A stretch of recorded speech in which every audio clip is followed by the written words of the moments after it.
నకిలీ మద్యం తయారీ కేసులో కొత్త డ్రామా మొదలుపెట్టింది టీడీపీ. ఈ కేసులో A1 జనార్దన్ రావు వీడియోతో మళ్లీ అడ్డంగా దొరికిపోయింది.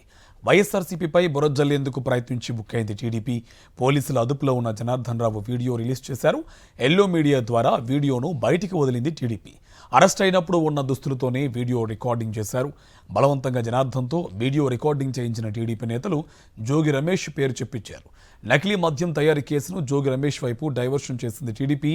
జోగి రమేష్ చెబితేనే చేశానంటూ జనార్దన్తో బలవంతపు స్టేట్మెంట్ ఇప్పించారు. పోలీసులు అదుపులో ఉన్న జనార్దన్ వీడియో ఎవరు రికార్డింగ్ చేశారు అనే దానిపై అనుమానాలు వ్యక్తమవుతున్నాయి. దారి తప్పిన విచారణకు నిదర్శనంగా జనార్దన్ వీడియో నిదర్శనం. నకిలీ మద్యం రాకెట్లో టీడీపీ నేతలను కాపాడేందుకు ప్రభుత్వం ఎంతకైనా బరితెగిస్తుంది. అసలు జనార్దన్ రెడ్డి వీడియోపై మాజీ మంత్రి జోగి రమేష్ ఏమన్నారో ఒకసారి చూద్దాం.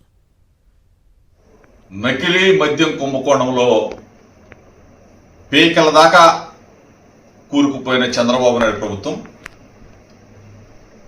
ఏం చేయాలో తెలియక దిక్కు తోచని పరిస్థితుల్లో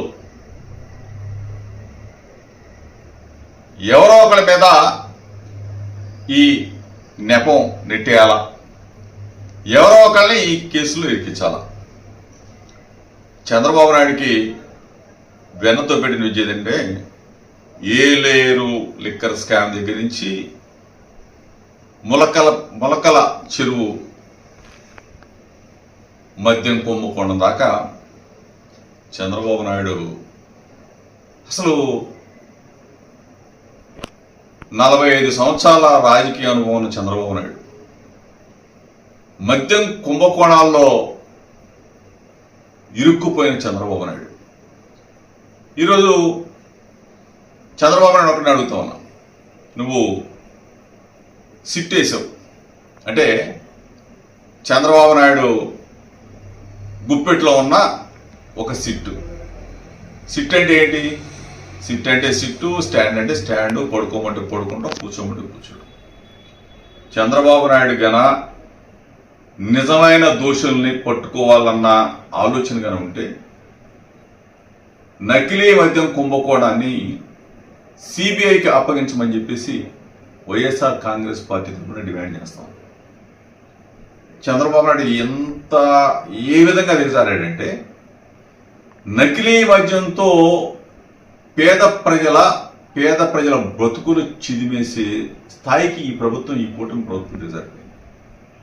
ఎక్కడ చూసినా నకిలీ డిస్టిలరీలు, నకిలీ మందు తయారీ ఫ్యాక్టరీలు, నకిలీ మందు తయారు చేసే ఒక కుటీర పరిశ్రమలాగా చంద్రబాబు నాయుడు తెలుగుదేశం పార్టీ ఈ వ్యవస్థను ఎంచుకుంది. నకిలీ మద్యం తయారు చేయటం, కుటీర పరిశ్రమ మొదలు పెట్టడం, అక్కడి నుంచి బ్రాందీ షాపులకి, బార్లకి, బెల్ట్ షాపుల ద్వారా ప్రతి గడపకి కూడా నకిలీ మద్యం.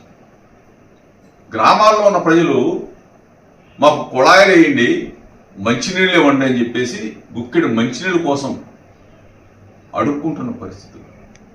మంచినీళ్ళు ఇవ్వలేము మేము, మందు అయితే ఇస్తామని చెప్తున్నాడు, నకిలీ మద్యం ఇస్తామన్నాడు చంద్రబాబు నాయుడు ప్రభుత్వం. ఇంతగా దిగజారిపోయి చంద్రబాబు నాయుడు ప్రభుత్వం చేసే ఇటువంటి రోత ప్రక్రియ ప్రజలందరూ అసహించుకుంటారు.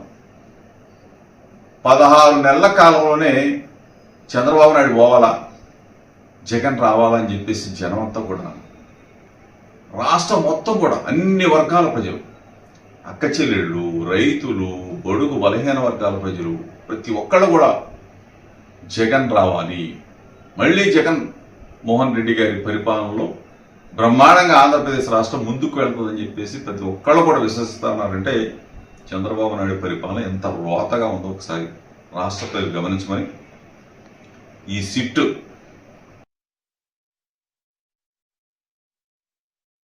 సిట్టు నీ వేసిన సిట్టుని తీసేసి ఎక్కడ పెట్టేసి, నీకు విలువలుంటే, విశ్వసనీయత ఉంటే చంద్రబాబు నాయుడికి ఒకటే చెప్తాను, సిబిఐ దర్యాప్తుని కోరమని చెప్పేసి మేము అడుగుతా ఉన్నాం, మేము డిమాండ్ చేస్తా ఉన్నాం.